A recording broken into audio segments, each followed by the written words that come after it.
بسم اللہ الرحمن الرحیم، عزیز طلبہ و طالبات السلام علیکم۔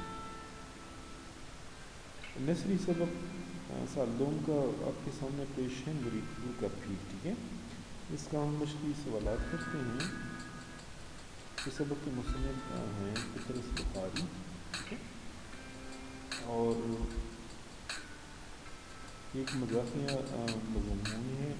اس کے مشقی سوالات ہم کرتے ہیں۔ پہلا سوال ہے، لیڈر کے اپنے گاؤں نہ جانے پر لوگ کیا تبصرہ کرتے تھے؟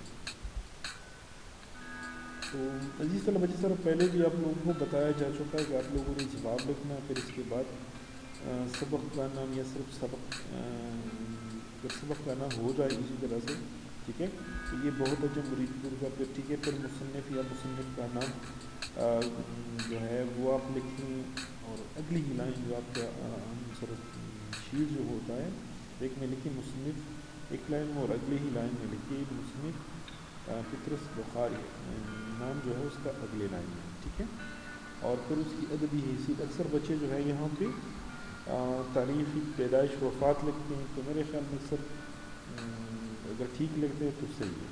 اگر آپ کو ڈیٹ میں کچھ الجھن ہوگی، غلط لکھا، تو اس پہ نمبر پھر کٹ نہیں ہوگی، تو اس وجہ اس کو اس کی جگہ آپ ادبی حیثیت لکھیں تو یہ زیادہ موضوع ہے۔ مزاح نگار تھی تو یہ آسان بھی ہے، اور تمام اسباق جتنے بھی آپ کے کورس میں شامل ہیں تو یا تو مصنف ہوتے ہیں یا افسانہ نگار ہوتے ہیں، تو اسی طرح سے دو چار نام ہوتے ہیں، وہ یاد کرنے کے حوالے سے آپ لوگوں کے لیے آسان ہوتے ہیں، ٹھیک ہے۔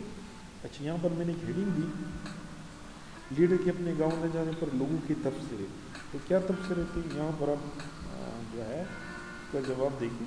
لیڈر سے جب کوئی یہ پوچھتا کہ آپ اپنے گاؤں کبھی نہیں جاتے، تو لیڈر ہمیشہ اس بات کو ٹھال لیتے اور جواب نہ دیتے۔ اس سے لوگوں میں طرح طرح کی شبہات پیدا ہو گئی۔ کوئی کہتا کہ وہاں اس پر ایک مقدمہ بن گیا ہے، اس وجہ سے یہاں روپوش ہے۔ کوئی کہتا وہاں اس پر غبن، کرپشن جسے کہتے ہیں انگریزی میں، کا الزام لگا ہے۔ کوئی کہتا کہ والد نے اس کی بدعنوانیوں کی وجہ سے گھر سے نکال دیا، عرض جتنی وہ اتنی باتیں تھی، ٹھیک ہے۔ تو یہ وہ تبصرے تھے جو لوگ کرتے تھے لیڈر کے بارے میں۔ اگلے سوال کی طرف بڑھتے ہیں۔ اچھا، یہ ہے ایکسٹرا شعر بھی، یہ بات کرنی مجھے مشکل کبھی ایسی تو نہیں تھی، جیسے بہتری محفل کبھی ایسی تو نہیں تھی۔ تو یہ آپ کوئی سا بھی شعر جو ہے اس موضوع کے حوالے سے وہ لکھ سکتے ہیں، ٹھیک ہے جی۔ اچھا، بھتیجے نے کس طرح اپنے چچا کو مرید پور کا قومی لیڈر قرار دلوایا؟ تو جواب لکھ دیں، ٹھیک ہے۔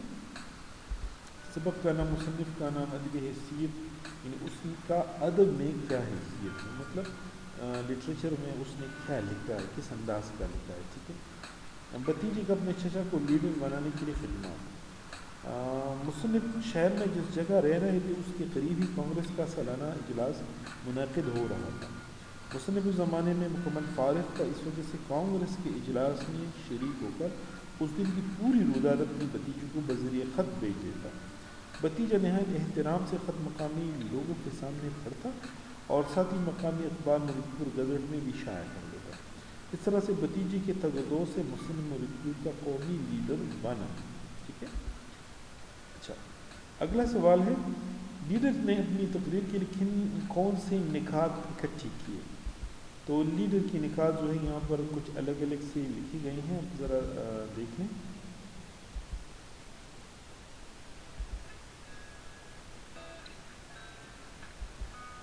لیڈر کی تقریر کی اہم نکات۔ لیڈر نے اپنی تقریر کو پر اثر بنانے کے لیے پہلے سے ایک خاکہ تیار کر لیا تھا۔ اس خاکے کی اہم نکات درج ذیل ہیں، ٹھیک ہے۔ تمہید، اشارہ بھی، تو یہ ادھر آپ ذرا ایک نظر دیکھ بھی لی اور درد انداز میں، ٹھیک ہے۔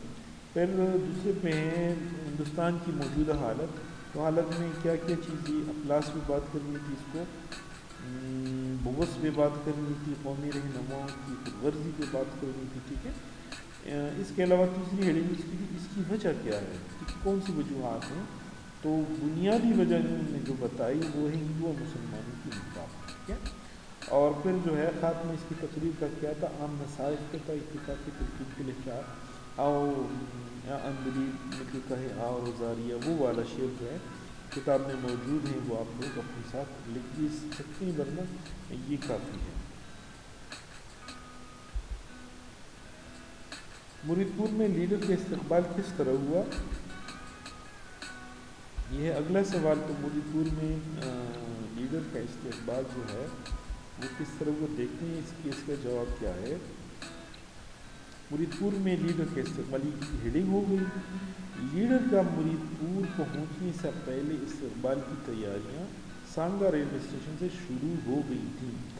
انجمن نوجوانان ہند کے بعد جوشیلے ارکان کا پرجوش، یہاں پہ تھوڑی سی مسنگ ہے، جوشیلے ارکان نے پرجوش استقبال کیا، کھا کی بجائے نہیں آتا ہے، ٹھیک ہے۔ انہیں ہار پہنائے اور کھانے کے لیے پھل وغیرہ دی۔ جب گاڑی مرید پور پہنچی تو تقریباً 3000 افراد اسٹیشن پر موجود تھے۔ ایک گاڑی میں لیڈر کو سوار کرایا گیا اور موٹر جلوس کی شکل میں جلسہ گاہ پہنچا۔ راستے اور جلسہ گاہ میں لیڈر کی تعریف میں کلمات بینرز پر درج تھے۔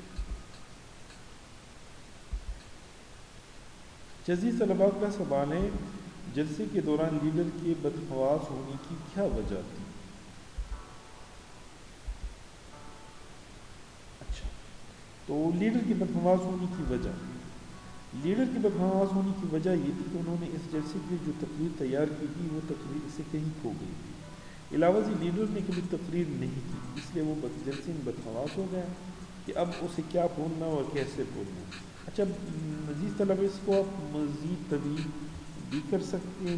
آپ لوگوں نے یقیناً سبق پڑھا ہوگا اور اس سبق سے آگے پیچھے کی کچھ باتیں لکھ لیں اس جواب کے ساتھ، تو انشاءاللہ آپ کا آنسر اچھا خاصا بڑا بن جائے گا۔ تقریر کے دوران لیڈر کا کیا حشر ہوا؟